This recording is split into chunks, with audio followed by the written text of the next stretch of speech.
बिस्मिल्लाहिर्रहमानिर्रहीम। अलम तरा इलल्लज़ीना बद्दलू निअमतल्लाहि कुफ्रा व अहल्लू कौमहुम दारल बवार जहन्नम यस्लौनहा व बिअसल क़रार। सदक़ल्लाहु मौलानल अज़ीम। अस्सलातु वस्सलामु अलैका या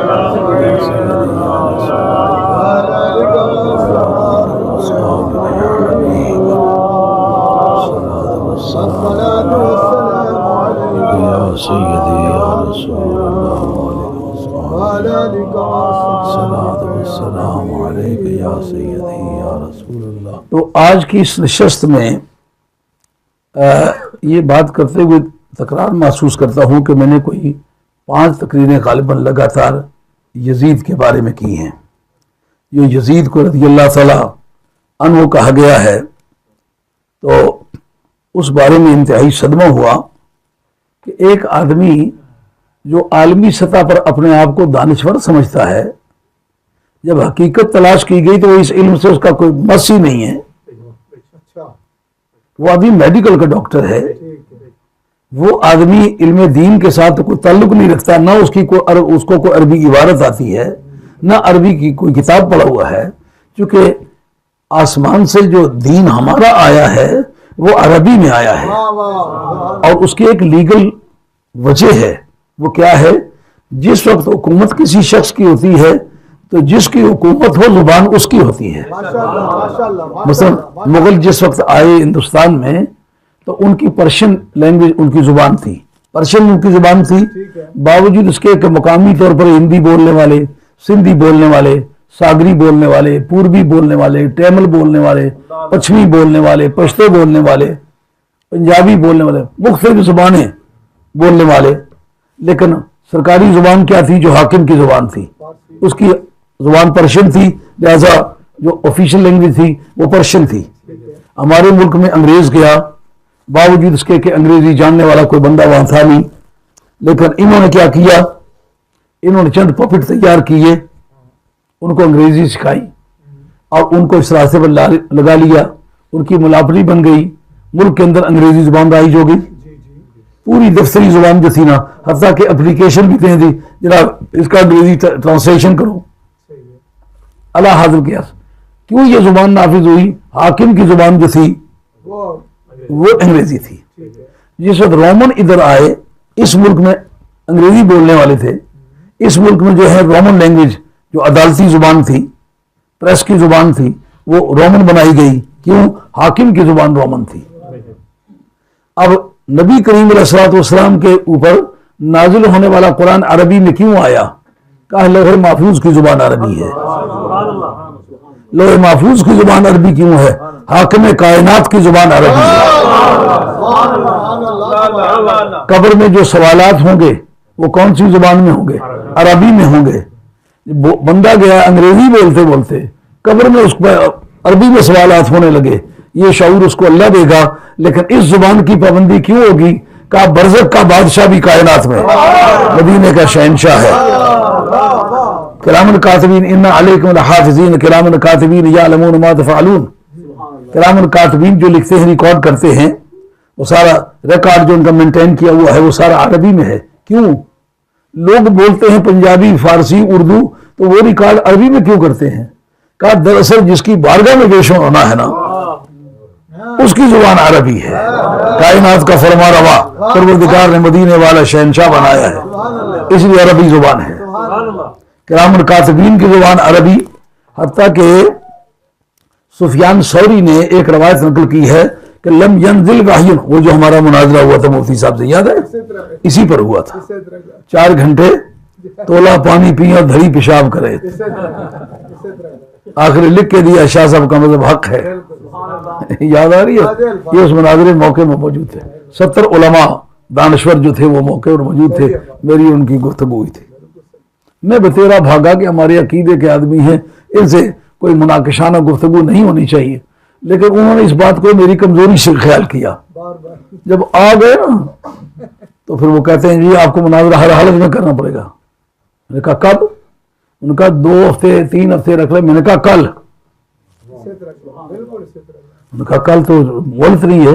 मैंने कहा 3 साल में मेरा पीछा करते हुए तो अब भी आपको मोहलत चाहिए, कल बात करेंगे। कहाँ करेंगे? मैंने कहा जहां आपका जी चाहता, मेरे पास आए तो बिस्मिल्लाह, तहफ़ुज़ करने का मैं जिम्मेदार हूं। आपके पास आते हैं, मेरा तहफ़ुज़ अल्लाह उसके रसूल गौस पाक के आपके जिम्मे नहीं है। लेस्टर उन्होंने मुंतखब किए, ये मौके मौजूद थे और भी उलमाए किराम थे। सुफियान सौरी ने ये रवायत नकल की है, लम यंजिल वहयुन इल्ला बिलगतिल अरबिय्या, कोई भी वही आसमान से किसी नबी या किसी रसूल की तरफ नहीं आई मगर अरबी में आई। फतरजमा कुल्लु नबी लिकौमिही, हर आदमी ने, हर नबी और हर रसूल ने उसका तर्जमा अपनी जुबान में कौम के लिए किया है। वही असल में, क्यों, सरकारी जुबान जो है वो हाकिम कायनात की है। और क़यामत के मैदान में जो हिसाब किताब होगा, जो बहस होगी, जो अदालती निज़ाम होगा, जो लीगल प्रोसीडिंग्स होंगी, वो सारी की सारी अरबी में होंगी। जिसकी हुकूमत है, अब क़यामत का फैसला करना अल्लाह का हक है, लेकिन अल्लाह करीम सरकार दो आलम अलैहिस्सलाम से बाला बाला कोई फैसला नहीं करेगा। किसी नबी, किसी उम्मती उसको बावर कराएगा कि ऐ कायनात में बसने वालों, अगरचे फैसले करने वाला मैं हूं, मैं अहकमुल हाकिमीन हूं। अहकमुल हाकिमीन इजाफत किसी इसमें तफजील की जमा की तरफ कब होती है? जब वो सिफत में वो शरीक माने जाएं।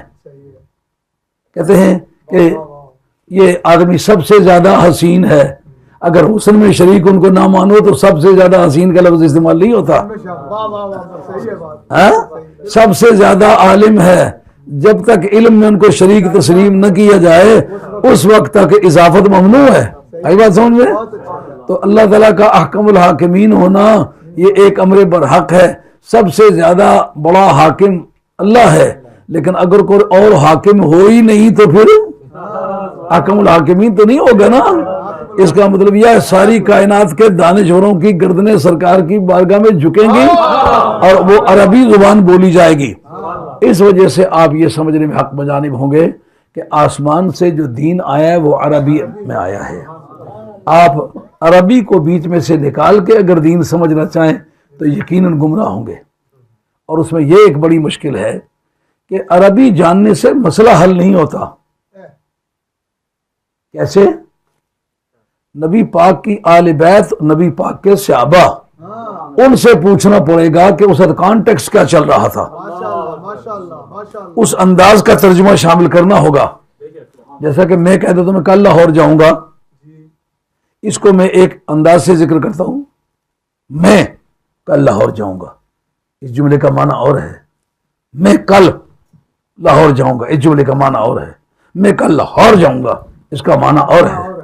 मैं कल लाहौर जाऊंगा, इसका माना और है। मैं कल लाहौर जाऊंगा, इसका माना और है। मैं कल लाहौर जाऊंगा, इसका माना और है। लेकिन इन अंदाजों का तर्जुमा वही कर सकता है जो मौके पर मौजूद था।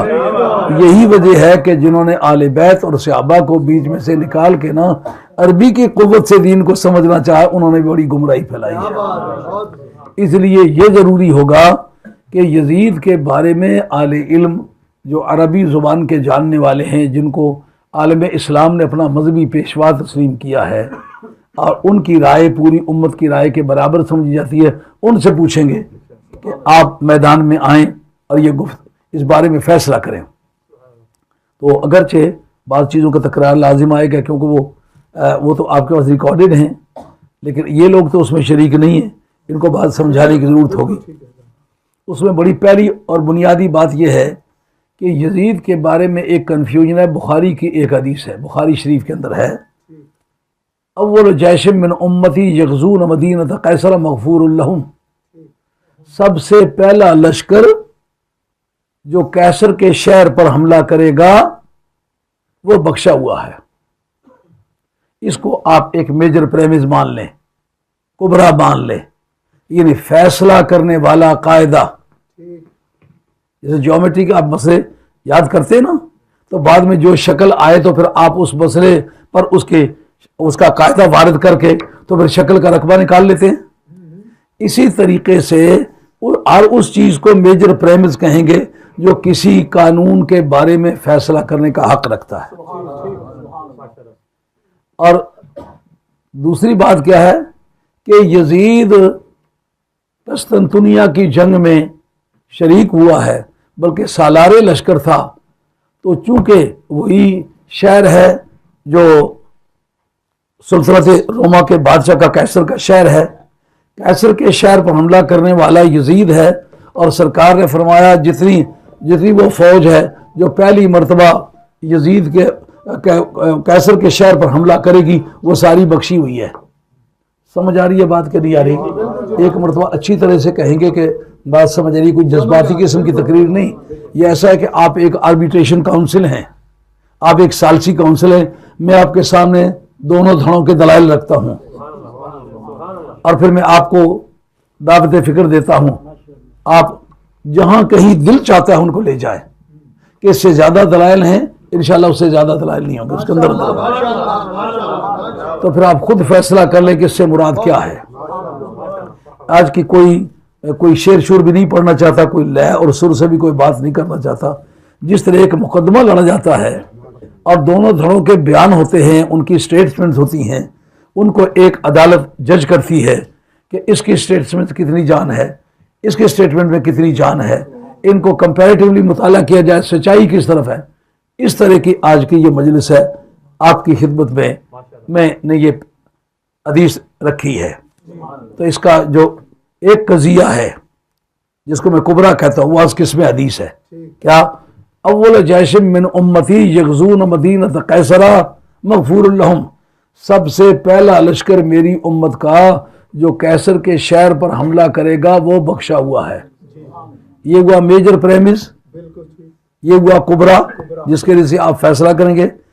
इसके लिए तो हदीस मौजूद है, लेकिन सुगरा क्या जिसका फैसला कर रहा है वो क्या है? वो तारीखी मामला, वो मुकदमा तारीखिया है कि जो यजीद है कैसर के शहर पर हमला करने वाले पहले लश्कर का ये सालार था। अब ये दोनों बातें सच्ची होंगी तो नतीजा निकलेगा कि यजीद जन्नती है। अगर वो हदीस के तौर पर ठीक ना निकले फिर गया, और ये तारीखी वाकयात की रूह से ये साबित ना हो सके यजीद गया तो फिर यजीद गया। हाँ, समझ आई ये बात? जब तक ये दोनों मुकद्दमात, जब तक मौलाना मुकद्दमात की सेहत मादी साबित न हो तो जो फसाद सेहत मादा में वाक़या होगा वो सेहत नतीजा पर वाक़या होगा। हाँ, अगर मुकद्दमात का मादा गलत है, मादा ये मुंतकियों का लफ्ज़ है, जैसा मैं ये कह देता हूँ ये सामने वाली अलमारी जो है ये घोड़ा है और हर घोड़े के 4 टांगे होती हैं, लिहाजा ही अलमारी 4 टांगों वाली है। सेहत सूरी तो है, आप कागज पर लिखें, उधर न देखें कि ये अलमारी घोड़ा है। देखें अलमारी घोड़ा है और हर घोड़ा 4 टांगों वाला होता है, लिहाजा ये अलमारी 4 टांगों वाली है। सेहत सूरी तो है, सेहत मादी चेक करेंगे। ये जो पहले कहा है कि ये अलमारी घोड़ा है, ये सचमुच वाकया में है? अगर अलमारी वाकया में घोड़ा निकल आए तो फिर उसकी 4 टांगे साबित हो जाएंगी। अगर यही बात झूठी साबित हो जाए तो फिर नतीजा झूठा हो जाएगा। अगर ये कह रहे ये अलमारी घोड़ा है, सचमुच साबित हो ही जाए, हर घोड़े की 4 टांगे हैं, और अगर बिलफर्ज घोड़े की 4 टांगे न होती हो तो सेहत मादी उसकी भी फिर न रही। दोनों बातें साबित होंगी तो नतीजा साबित होगा। पहला जो मुकदमा है वो अज किस्म हदीस है और दूसरा मुकदमा अज किस्म तारीख है। हदीस को हदीस के तराजू पर तोलेंगे, क्या ये एडमिसिबल है, क्या ये एक काबिल एहतिजाज है, क्या इसको सनद के तौर पर पेश किया जा सकता है, और बाद में तारीख के तौर पर चेक करेंगे कि सचमुच मदीना कैसर किसका नाम है। कस्तंतुनिया तो तुमने कहा है ना, हदीस में तो कस्तंतुनिया नहीं है, है? शहर कैसर के लिए ये जानना पड़ेगा शहर कैसर कौन सा है। अगर शहर कैसर कस्तंतुनिया ही ना निकले तो कस्तंतुनिया के हमले आप साबित करते रहे, और अगर शहर कस्तंतुनिया ही मुराद लिया जाए, हमले किए जाए, लेकिन यजीद उसमें ना हो तो फिर क्या मामला। लिहाजा अब इनको हदीस की रूह से परखेंगे। हदीस को परखने का क्या तरीका है? जिस वक्त मुस्लिम और बुखारी में हदीस आ जाए तो लोग समझते हैं शायद ये बराह रास्त अल्लाह ताला ने हज़ूर अलैहिस्सलाम को जो फरमान फरमाया है, हदीस भी वही इलाही है, तो वो जिसे कुरान की बात को सच्चा समझते हैं, मुस्लिम और बुखारी की बात को सच्चा समझते हैं। ये वजह नहीं है उसके सच्चा होने की, उसके सच्चा होने की वजह यह है, आप ध्यान करेंगे, काफी ध्यान करेंगे तो ये बात समझ में आएगी, क्योंकि ये बात आपने कभी पहले सुनी नहीं होगी, आपको लगेगी बड़ी अचंबा, लेकिन आपको बाने बगैर चारा भी कोई नहीं होगा।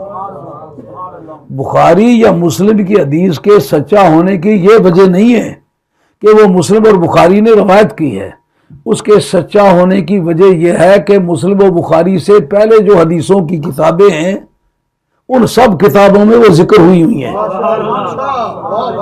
जो बुखारी के दौर में किताबें लिखी गई हैं उनके अंदर भी वो हदीसें मौजूद हैं, और बुखारी के बाद भी जो किताबें लिखी गई हैं मुस्लिम और बुखारी के बाद, उन किताबों के अंदर भी वो रवायतें मौजूद हैं जो मुस्लिम और बुखारी ने जिक्र की हैं। इसको कहते हैं तलक्की बिल कबूल। हाँ, बात समझ आ रही है? अगर तलक्की बिल कबूल साबित हो तो बुखारी की हदीस काबिल कबूल होगी, अगर बुखारी अकेले हों पक्की नहीं होगी।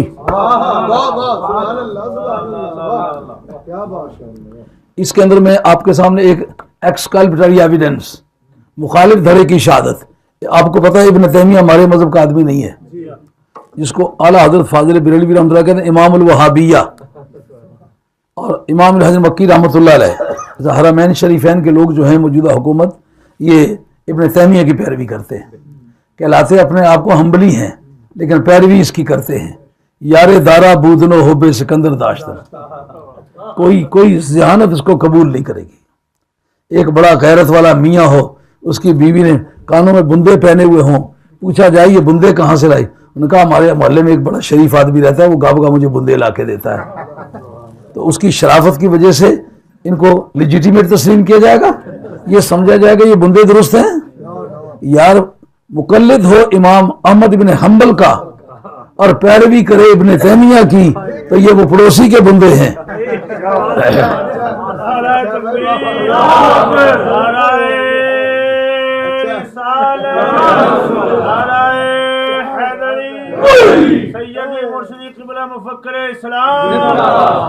इस किताब का नाम है मिनहाजुस सुन्ना, 4 जिल्दों की है, लिखी इब्न तैमिया ने, लिखी शिया के रद में है। इसके अंदर मुस्लिम और बुखारी पर यह गुफ्तगू जो मैंने इस वक्त पेश की है ये करता है। क्या लिखा है? ये जिल्द नंबर 4 के अंदर सफ़ा नंबर 58 है। ये कहता है कि वला यालमुन अन्न कौलना रवाउल बुखारी व मुस्लिम अलामतुन लना अला सियतिही ला अन्नहु कान सहीहन बिमुजरद रवायत अल बुखारी व मुस्लिम बल अहादीस अल बुखारी व मुस्लिम रवाहा गैरुहुमा मिन अल उलमाए वल मुहद्दिसीना मल्ला युक्सा अददुहु इल्लल्लाह ला युक्सी अददहु इल्लल्लाह व लम यनफरिद वाहिदुम मिनहुमा बिहदीसिन बल मा मिन हदीसिन इल्ला वक़द रवाहु क़ब्ल ज़मानिही व फ़ी ज़मानिही व बाद ज़मानिही तवाइफ व लम यखलुक वलो लम युखलक अल बुखारी व मुस्लिम लम यनकुस मिन अद-दीन शैउन। आई बात ख्याल में? उनका मुस्लिम और बुखारी की हदीस इस वजह से मोतबर नहीं है कि वो मुस्लिम और बुखारी में दर्ज है, उसकी वजह यह है कि जो पहले किताबें लिखी गई हैं उन्होंने भी उसमें दर्ज किया। मसलन मुस्नद इमाम अहमद खंबल है, ये उस्ताद है इमाम बुखारी का, उसके अंदर वो मौजूद है। उनके उस्ताद हैं इमाम अब्दुल रज़्ज़ाक, उसके अंदर भी मौजूद है। और मुसन्निफ इब्न अबी शैबा है, उसकी कई 100 अहादीस बुखारी के अंदर दर्ज है, मुस्लिम के अंदर दर्ज है, मैंने खुद पढ़ाई है, वो उसमें भी है, इसमें भी है। और बुखारी के हम असर दारमी का सने विलादत जो है 181 है। इमाम बुखारी से तकरीबन 15 बरस बड़े हैं ये।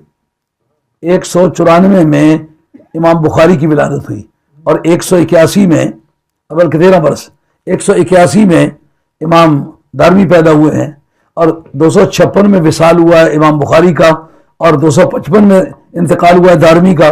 दारमी उनके दौर के आदमी, वो लिखेंगे। इसलिए इमाम अबू याला जो हैं वो भी उनके दौर के आदमी हैं और यहया बिन मोइन का शागिर्द है। जिनके मतलब इमाम अहमद खंबल लिखते हैं कि जब कोई हदीस तुम्हें यखिया बिन मोइन के हवाले से मिल जाए उस पर बहस न किया करो, वो ठीक है, पक्का आदमी है। अबू याला उनके शागिर्द हैं। इनका सन विलादत 220 है और सन वफात 307 है, और बुखारी के शबाब का ज़माना इन्होंने पाया, उस ये भी जवान थे, उन्होंने भी नकल की है। उनके शागिर्द हैं इब्न हिब्बान, उन्होंने भी नकल की है। उनके शागिर्द हैं हाकिम, उन्होंने भी नकल की है। उनके शागिर्द इमाम बहकी, उन्होंने भी नकल की है। इस तरह मुख्तलिफ सिलसिला है तालीबात। एक दो नमूने आपके सामने पेश किए हैं। अगर मैं कोई 50-60 और भी हवाले इस पर पेश करूं तो फिर वक्त की कमी है, वगरना इस पर पेश करने पर कादिर हूं मैं अल्लाह के फजल करम से। यानी वो पहले जो किताबें गुजरी है वो भी रवायत करेंगे, उसके बाद ये दार कुतनी है वो रवायत करेगा, और उसके साथ के दूसरे मुहद्दिसीन वो रवायत करेंगे। ये कहते हैं इस वजह से वो मोतबर नहीं है कि सिर्फ बुखारी और मुस्लिम ने नकल कर दी है, बल्कि उसकी वजह यह है कि वो पहलों ने भी नकल की है, उनके कंटेम्प्रेरीज ने भी, उनके मुआसरीन ने भी नकल की है, उसके बाद में आने वाले लोगों ने भी नकल की है। इस वजह से उसको तलक्की बिल कबूल हासिल है। यानी पक्की बात ना होती तो पहली किताबों में भी ना होती और पिछली किताबों में भी ना होती, इमाम बुखारी के दौर के लोगों की किताबों में भी ना होती। ये जो मुस्तखरजात हैं हदीस के अंदर, एक किताब का नाम होता है मुस्तखरज। मुस्तखरज आदमी समझता है शायद कोई चीज़ कोई निकाली हुई है, नहीं, मुहद्दिसीन की बोली का लफ्ज़ है। जिस वक्त इमाम मुस्लिम का कोई शागिर्द मुस्लिम पर इस्तिखराज करता है तो उसका मतलब यह है इमाम मुस्लिम से जो उसने हदीस पढ़ी हुई है वो उसने एक और से भी सुनी है। उस सिलसिला तालीम में इमाम मुस्लिम के ऊपर जाके वो मिलती है, वो ऊपर की सनद के साथ इकट्ठा करके तो वो बुखारी के मुस्लिम या बुखारी के ऊपर मुस्तखरजात लिखता है। उसका मतलब ये होगा ये हदीस जो मुस्लिम में पाई गई है, जो बुखारी में पाई गई है, मेरे उस्ताद की ये हदीस है, पर कोई ये ना समझे कि ये अकेला है, बल्कि इससे ऊपर वालों ने भी ये बात लिखी है। मुस्तखरजात का ये मजमून होता है, समझ आइए बात। अब इस पर गौर करेंगे, ये हदीस जो इमाम बुखारी ने बयान की है ये पहले किसी भी मुहद्दिस ने इस नीले आसमान के नीचे नकल की है? उस वक्त के किसी बंदे ने भी नकल की है? उसके बाद के भी किसी बंदे ने नकल की है? और अगर 8वीं सदी की शहादत पेश कर दूं उनके अपने मजहब के आदमियों की कि इस बारे में इमाम बुखारी अकेला है, बात तो इमाम बुखारी और मुस्लिम की बात मोतबर होने की वजह तो समझ में आ गई है। अगर किसी की समझ में ना आई हो तो आज की ये तकरीर नहीं है, आज का एक दीनी मुकदमा है। आप एक आर्बिट्रेशन काउंसिल के जज हैं, आपने फैसला करना है। मैंने आपके सामने दोनों धड़ों के दलाल पेश करने हैं कि रज़ी अल्लाह ताला अन्हु कहना दुरुस्त है। अभी इस पर कि कोई रज़ी अल्लाह ताला अन्हु कहे, इस पर भी विश्वास पेश करूंगा कि किसी ने कहने दिया ये बात। हाँ, अगर आले हक ने कोड़े मारे हों कि तो बेईमान का नाम इस तरह क्यों लिया है तो फिर बात साफ हो जाएगी ना। इस वक्त आपके सामने मैंने जो रूलिंग दी है ये मिनहाजुस सुन्ना है, इब्न तैमिया की, जिल्द नंबर 4 है, सफ़ा नंबर 58 है, तलक्की बिल कबूल का चैप्टर है, जिसके अंदर ये अमर वाज़े किया है कि मुस्लिम और बुखारी की हदीस इस वजह से मोतबर नहीं है कि उनमें दर्ज है, इस वजह से मोतबर है कि पहलों ने भी नकल की हैं, उस वक्त के लोग ने भी नकल की हैं, उसके बाद भी। अगर फिर वो उन्हीं की एक किताब में मिले बाकी किसी किताब में ना मिले तो उसको कहेंगे मुतफर्रिद। इमाम बुखारी मुतफर्रिद हो तो फिर देखेंगे उसका हदीस एडमिसिबल है कि नहीं। अब इस पर पहले सिर्फ पेश करते हैं जो ये साबित करे कि सचमुच इस बारे में इमाम बुखारी अकेला है। आइए, अब हदीसों का सर्वे करना खासा मुश्किल काम है। आइए, मैं आपके सामने, ये मेरे हाथ में अल बदाया वन निहाया 14 जिल्दों की किताब है। इस वक्त जो मेरे केस से रेलिवेंट है वो जिल्द नंबर 6 है और सफ़ा नंबर 222 है, हदीस कस्तुनतुनिया के बारे में। आइए, आपको उठने बैठने की ज़हमत नहीं देना चाहता, लेकिन अगर एक मरतबा आप निगाह भर के देख लें।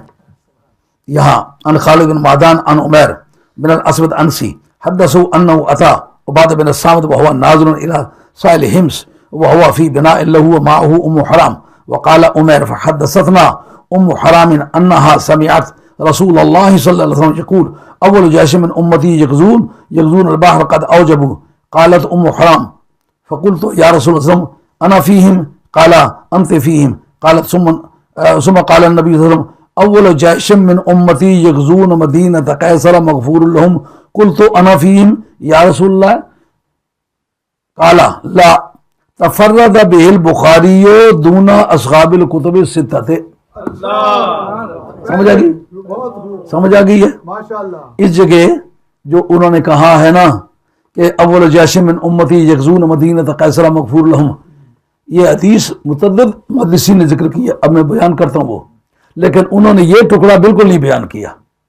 उसमें दो लफ्ज़ इन्होंने फालतू कहे, औ जबू जन्नत को वाजिब कर लिया है, वो पहले हिस्से में कहा है। दूसरे हिस्से में कहा पहला लश्कर जो शहर कैसर पर हमला करेगा वो बख्शा हुआ है, ये किसी शख्स ने जिक्र नहीं किया।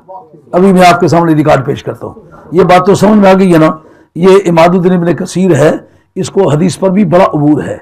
इस आदमी ने जामिल मसानीद 42 जिल्दों में लिखी है, मेरे कुतुब खाने में मौजूद है। उसके अंदर भी इस पर बहस है और सब किताबों का उसने मुहासरा किया है, सबको चेक करके उनका मुहासबा करके इसने नोट दिया उस जगह भी कि इस जगह बुखारी सिर्फ 6 किताबों के मुकाबले में मुतफरिद नहीं है, बल्कि कुल कुतुब हदीस के मुकाबले में ये मुतफरिद अकेला है। अब वो अपनी मर्जी से बैठे, वैसे उनको जहमत दिया कि वो बहुत अच्छे अरबी दान ख़ानदान के आदमी हैं, तो वो एक मरतबा अपनी निगाह से देख लें। इसका तफर्रुद साबित करना बड़ा मसला है, लफ्ज़ तफर्रुद उनकी किताबों में निकाल के दिया है। अब देखते हैं, ये खुद बुखारी पेश करते हैं जरा, बुखारी की यही रवायत मुतअद्दिद जगह पेश करेंगे, लेकिन ये हिस्सा उसमें नहीं होगा, जिसका माना ये कि इमाम बुखारी जिस हदीस में मुतफरिद नहीं है वो बाकी हिस्सा है, इस हिस्से को जो नकल किया बुखारी कल्ला है, अकेला है। समझ आएगी बात? आइए, जिल्द नंबर अव्वल है बुखारी शरीफ का और सफ़ा नंबर 391 है। ये मैं आपके सामने पढ़ता हूँ, आप मुलाज़ा फरमाएं। अब ठहर ठहर के पढ़ने में खासी दिक्कत होगी क्योंकि काफ़ी लंबा दफ्तर है ये। इसमें हज़रत अनस इब्न मालिक आखिरी रावी हैं। वो हदीस जिसमें ये अल्फाज हैं कि अव्वल जैशन मिन उम्मती यग़ज़ून मदीनत कैसरा मग़फ़ूरुन लहुम, उसका रावी असवद अनसी दिमश्की कौन है कोई पता नहीं। आप किसी की शहादत लिखना चाहें आइडेंटिटी के बगैर लिखेंगे? इसकी कोई आइडेंटिटी नहीं है। अब इसका नाम लेता हूं, इनका नाम है हज़रत अनस इब्न मालिक। 10 साल नबी पाक अलैहिस्सलाम की खिदमत में लगातार रहे हैं।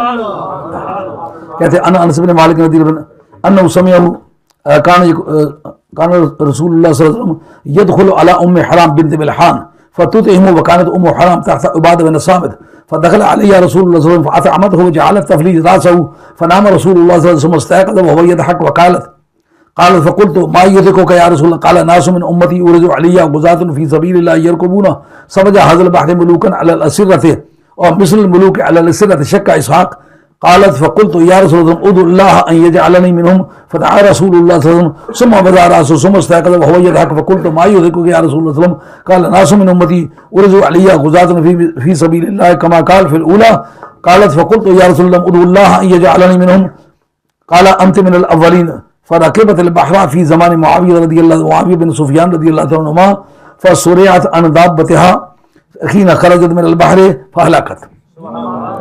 इसमें वो लफ्ज़ हैं कि अव्वल जैश मिन उम्मती यग़ज़ून मदीनत कैसरा, रावी कौन है? राज़दार है।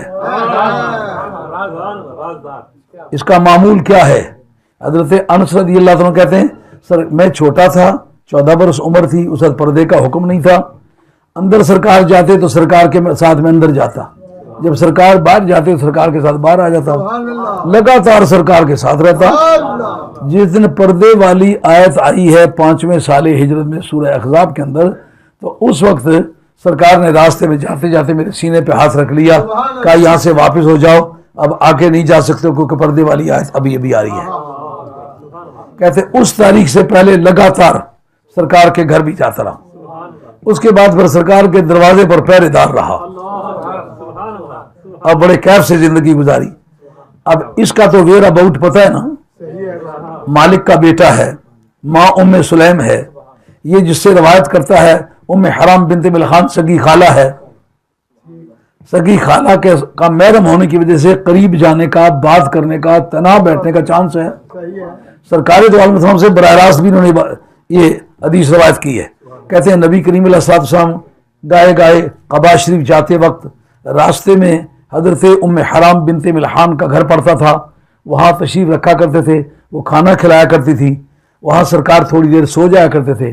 खाना खिलाया और माई साहबा ने आपके सर में जुएं देखनी शुरू कर दी।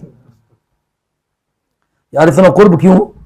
ये उम्मे हराम बिनते मिल्हान नबी पाक अलैहिस्सलाम की रज़ाई खाला लगती हैं, या वालिद साहब की रज़ाई खाला लगती हैं, या दादा साहब की रज़ाई खाला लगती हैं, किसी भी तरीके से ऊपर महरमा हैं।